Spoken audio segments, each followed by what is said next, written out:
that I can talk here about Ruth Moufang and her work on projective planes in connection with this Ruth Moufang Lecture series.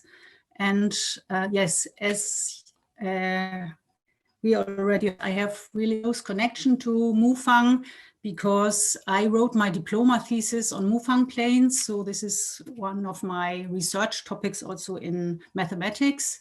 And later I was in Darmstadt, which also is the hometown of Ruth Moufang, where she was born.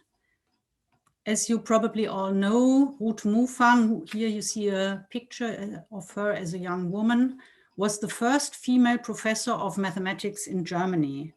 So this was in the 1950s that she became professor in Frankfurt University. And I will talk about her life and work before and after that, in particular before that, in the 1930s, when she worked on projective planes and had her main results in geometry. So this is a short overview over my talk. I will give a little insight into the situation of women in mathematics in the early 20th century, in particular in Germany. Then I will talk about Ruth Moufang's life and work, in particular her work on projective planes. I will explain here a little bit what I mean by a projective plane in the sense Moufang worked on. Then I show you Moufang's results.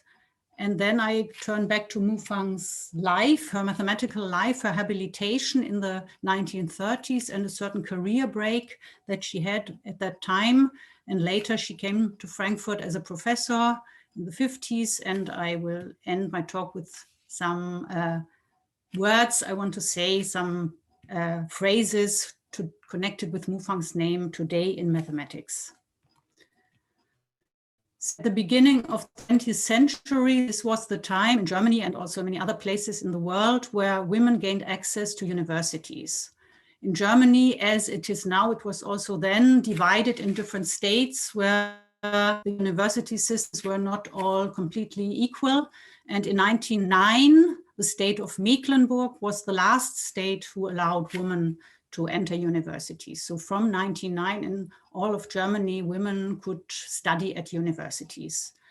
And the main goal for the female students then was to become teacher at girls' high schools. So together with the newly established women's university studies, also girls' schools had been re-established in a certain sense so that girls could make their Abitur equivalently to the one that boys could have done also before.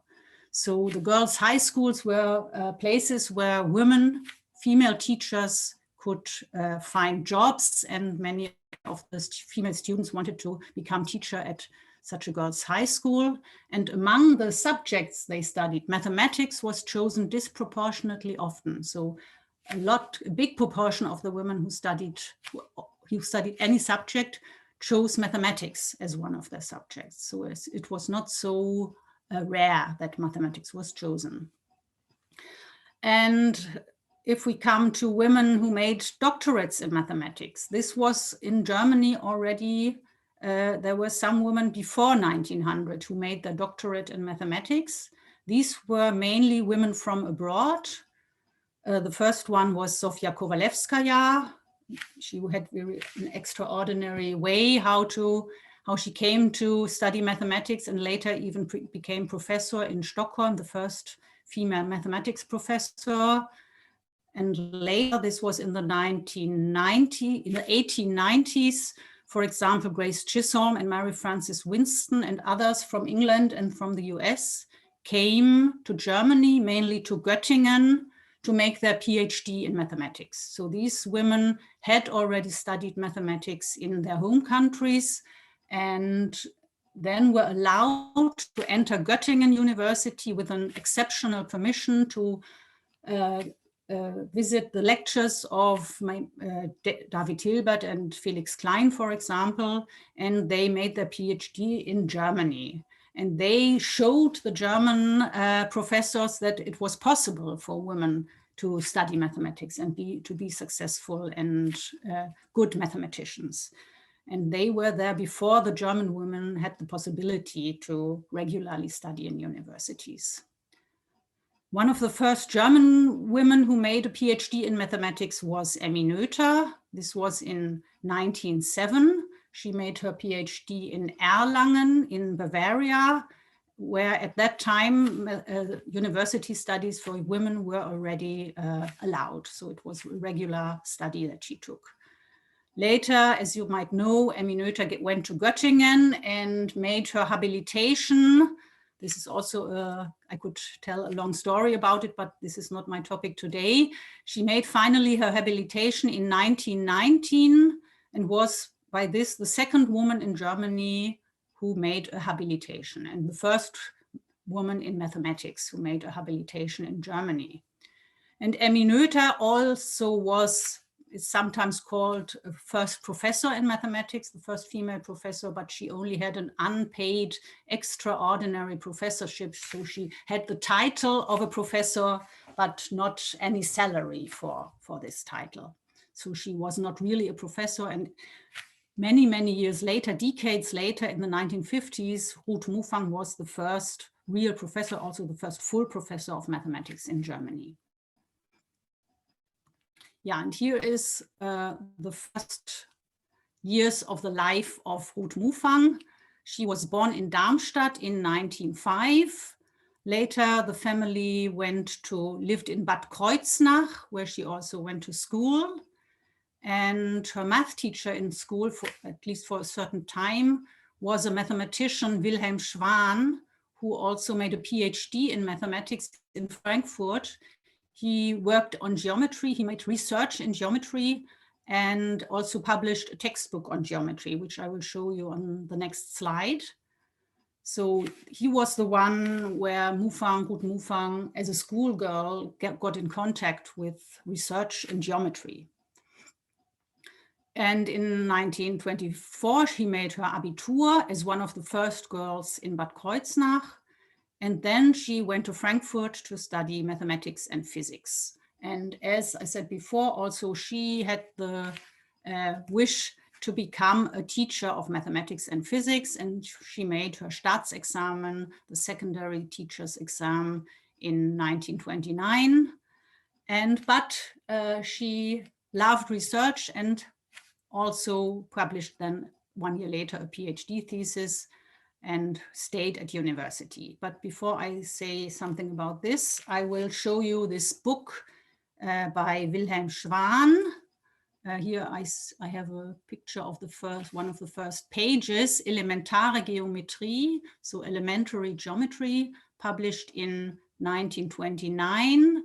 And the book contains drawings by Ruth and Erika Moufang. Erika Moufang was Ruth Moufang's sister, who later became an artist.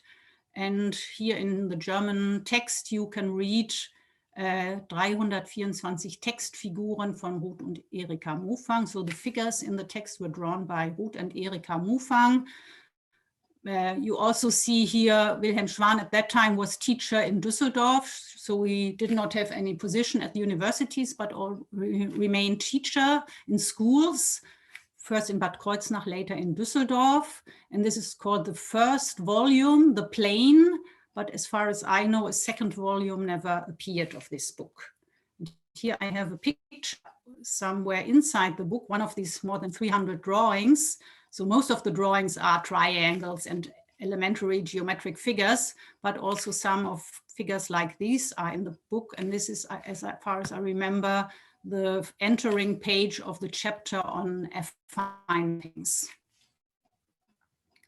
So, and I come back to Ruth Moufang's research in geometry. As I said, in 1930, she wrote her PhD thesis. Her advisor was Max Dehn, and her thesis was called Zur Struktur der projektiven Geometrie der Ebene, on the structure of the projective geometry of the plane. And she, after that, did further research and made some travels. She first stayed for a period in Rome and then 1 semester in Königsberg, where the famous geometer Reidemeister worked. And there she also had a temporary teaching position. So where for the first time she got a salary for teaching at universities, so ein Lehrauftrag. After that, she came back to Frankfurt, where she continued research and also teaching.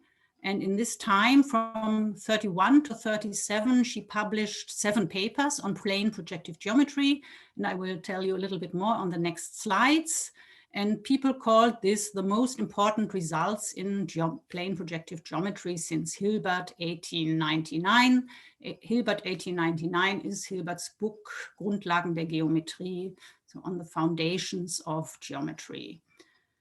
And I want also to mention here this was the 1930s, the regime of the Nazis, and the Jewish professors were dismissed from university.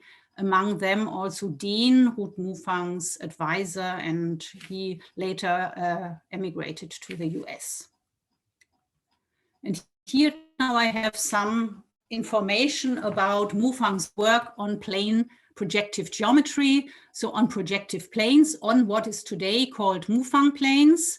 And since this is a certain maybe abstract approach, I want to say a little details about it. So a projective plane in this general sense consists of points and lines. So it's a structure consisting of points and lines satisfying 3 axioms. Namely, any 2 different points are joined by a unique line.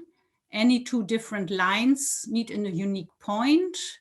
And there is a quadrangle. That means 4 points, no 3 of which are collinear. So no 3 of which lie together on a line.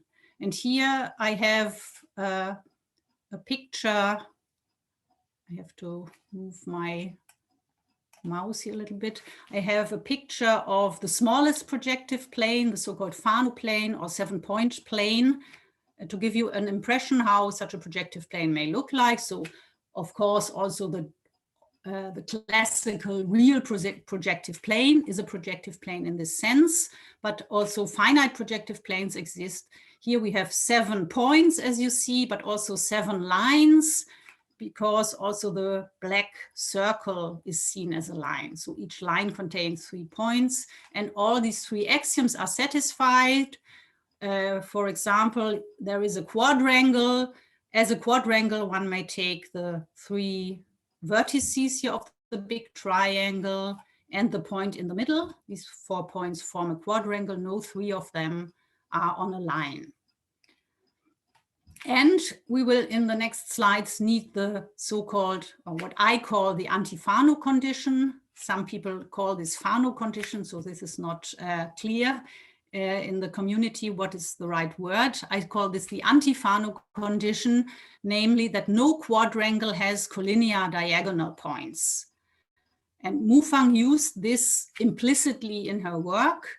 And I will first tell you what this means. So what are the diagonal points of a quadrangle? We look at this in this picture here. So if we again take the quadrangle consisting of the 3 points outside, the 3 vertices of the triangle and the point in the middle, then for example, the yellow line and the blue line here are opposite sides of the quadrangle. So lines connecting 2 quadrangle points, but not meeting in a quadrangle point. And their intersection point is this black point here. This is the first diagonal point of the quadrangle. And the second diagonal point is this one, the point where the red and the light blue line meet. And the third diagonal point is this one. So in this picture, in this plane, this quadrangle has linear diagonal points. The 3 diagonal points are on a line, on the black line, on the circled line. So this is a projective plane not satisfying the anti-Fano condition. But many, many projective planes satisfy this condition. For example, the real projective plane and all planes that can be described by fields of characteristic different from 2 satisfy this anti-Fano condition. And here I have another important condition. Desargues theorem. So it's called Desargues theorem, but in fact, it's not a theorem, but an axiom. Some planes satisfy it and other projective planes do not satisfy it. And it is well known that a projective plane satisfies Desargues theorem if and only if it can be coordinatized by a not necessarily commutative field. So a field where the multiplication need not be commutative, as one also says a skew field. And here I have a picture of this theorem and or of this axiom, and I will explain what it means. So we have two triangles which have a common, as one calls it, a center. So two triangles which are in central position, meaning that the lines joining corresponding triangle points, these three lines go through a common point, the center of the configuration. And Desargues theorem says if one has such a center, then one also has an axis. This line here on the right is the axis of the configuration. All points there are 3 points on the axis indicated here. They are the intersection points of corresponding triangle sides. So, and if the 3 triangles have a common center, then these three points are on a line, on the same line. So they are collinear, and this line is called the axis of the configuration. And this is Desargues theorem. Desargues already lived many centuries before. And Hilbert, as I said, wrote work on geometry, and in his book and also a paper by Moulton around 1900, the first examples of planes, so-called non-Desarguian planes, so planes where Desargues theorem is not satisfied, were introduced. And now on the next slide, I have the axiom which are connected with Moufang planes, the little Desargues. So if you keep in mind this picture, if two triangles have a common center, then they also have an axis. This is the same here, but with a certain extra condition, namely that the center lies on the axis. So this is a special case of Desargues theorem. And if one only considers configurations where the center lies on the axis, this is a weaker axiom.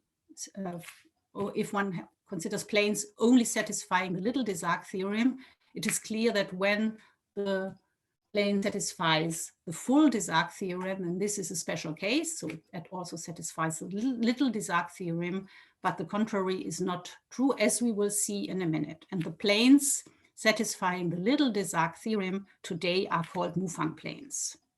But Moufang, in fact, didn't really work with little Desargues theorem, but with another theorem or axiom. In German, we say Schließungssätze. So in English, I think one says configuration theorems.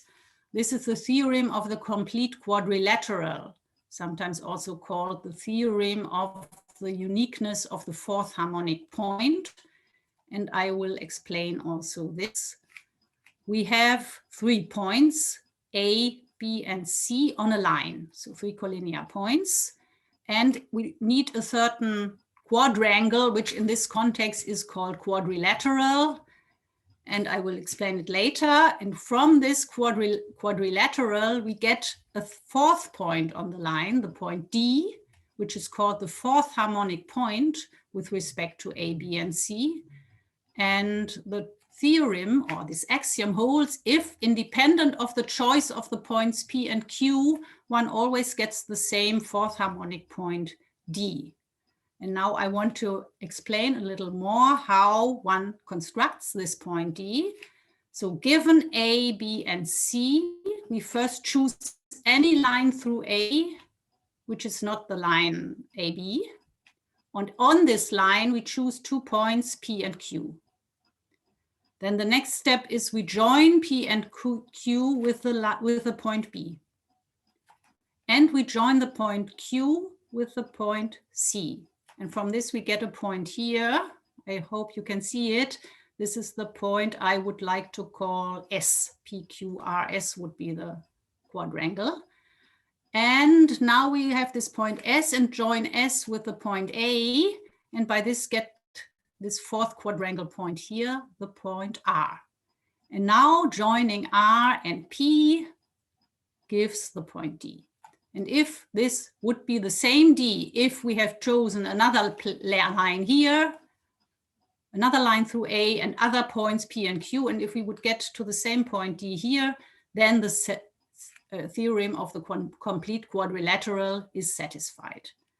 And one more remark about this theorem, I think I will not show it exactly here on the slide again, but if you think about it a little bit, if we had a plane where this quadrilateral has, as in the Fano plane, collinear diagonal points, then the diagonal points would be A, B, and also C, namely then in this situation, the points C and D would coincide. Normally the third diagonal point is here in the middle, but if the diagonal points are on a line, then these 2 points C and D must coincide and must be the third diagonal point. So this is one reason why one has to exclude this Fano phenomenon. One wants to study only anti-Fano planes with the anti-Fano condition, because otherwise one would have that the fourth harmonic point equals the third point C. And this is, so Moufang didn't use it. She always assumed implicitly that the fourth harmonic point is different from the point C. And this is one of Moufang's theorems in this context. A projective plane with anti-Fano condition, then the little Desargues theorem and the theorem of the complete quadrilateral are equivalent. That she proved in one of her papers. And so as you see, this is a purely geometric theorem. Two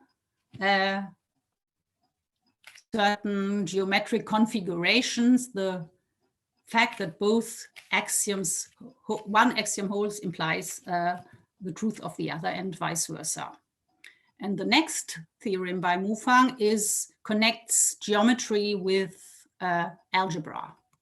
So if P satisfies the theorem of the complete quadrilateral, this is equivalent to saying that P can be coordinatized by an alternative field of characteristic different from 2. So characteristic different from 2 has something to do with the anti-Fano condition under consideration.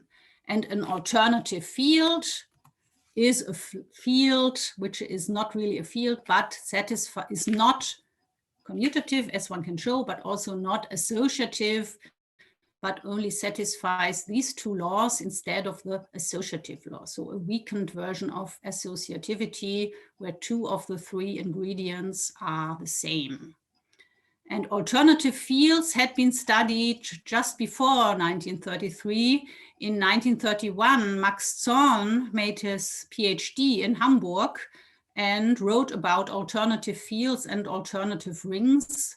And Max Zorn is the one after whom Zorn's lemma is named. He later lived and worked in the US, but his PhD was made in Hamburg. And Ruth Moufang read one of his papers and came into contact with this concept of alternative field and found out that this is just the right concept for her planes she studied. So as I said before, the Desarguian planes are coordinatized by not necessarily commutative fields. And here, when one goes to these planes, later called Moufang planes, they are now coordinatized by even weaker structures, namely these alternative fields. And maybe interesting for you, a classical example are Cayley's octonions. So this 8-dimensional real division algebra, which can be obtained from the quaternions by a certain doubling procedure.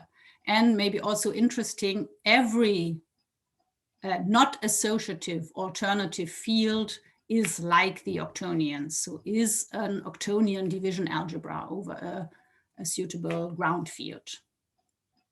So the examples were known before, but Max Zorn in his paper or in his thesis made a certain systematization of this topic.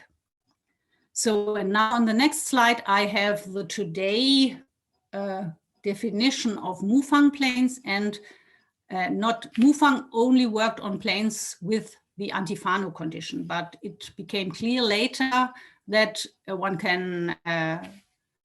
need not use the Antifano condition, and this result is still true if one doesn't consider the Fano or Antifano condition. For every projective plane, the little de Sac theorem and this, what I had on the slide before, the coordinatization by an alternative field are equivalent. And as I said before, the alternative field has characteristic different from 2 if and only if RF is satisfied.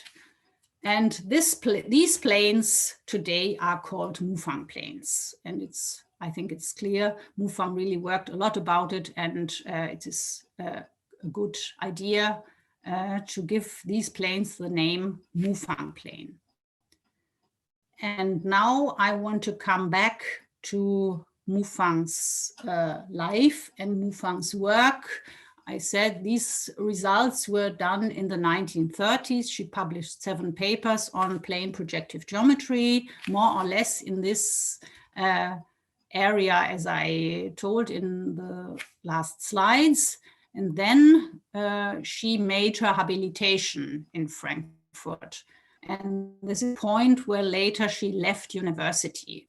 So in 1933, she made her habilitation. She wrote a thesis, Übergeordnete Schiefkörper, so on ordered skew fields.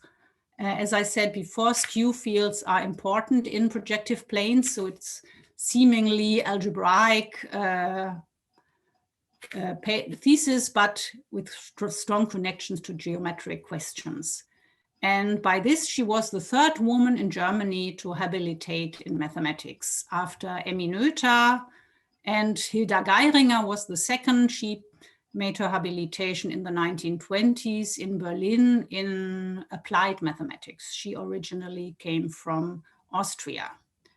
And now Moufang wanted to get the right to teach at university, the venia legendi, the permission to teach. But at that time, in order to get this venia legendi, it was not sufficient to have a successful habilitation, but also to do a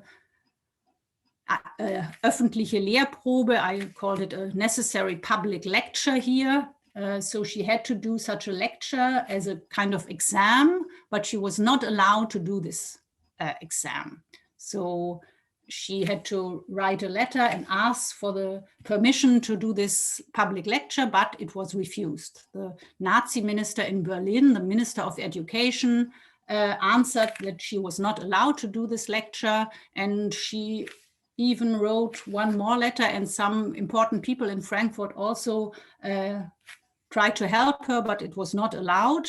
And you can see on my next slide what the minister wrote. And I tried to translate it in English, but I prefer to read the German text. But if you want, you can read the English translation below. So he wrote, da dem Dozenten im Dritten Reich außer seinen wissenschaftlichen Leistungen wesentlich erzieherische und Führereigenschaften voraussetzende Aufgaben zufallen und die Studentenschaft fast ausschließlich aus Männern besteht, fehlt dem weiblichen Dozenten künftig die Voraussetzung für eine ersprießliche Tätigkeit. So, as the students are mainly male, there is no chance, or it's not good for a woman to work as a lecturer at universities. And so they didn't allow her to make this lecture, and so she couldn't get this permission to teach at universities, the venia legendi. And finally, Moufang decided then to leave university, to leave academia, and to work outside university. And it is absolutely clear, you see that this was because she was a woman. So this was a clear kind of discrimination. And so she went to Essen to the Krupp Research Institute, as a research assistant and later as a head of division of applied mathematics and mechanics. So there she also made research, but on applied mathematics and mechanics, in fact. And she published also some papers in this area, but this was not the thing she really loved to do. So after the war, she requested at Frankfurt University whether it was possible to return to university and to work again at the Mathematische Seminar in Frankfurt. And yes, they wanted her to come back. And soon after that, in September 46, finally the Venia Legendi was conferred to her in Frankfurt. And even some days later, she made her inaugural lecture, her Antrittsvorlesung in Frankfurt, and she turned back to geometry, and the topic of her talk was Allgemeine Zahlsysteme und die Grundlagen der Geometrie. So exactly the things she worked about in the 30s on here, general number systems and the foundations of geometry. So this was the title of her inaugural lecture.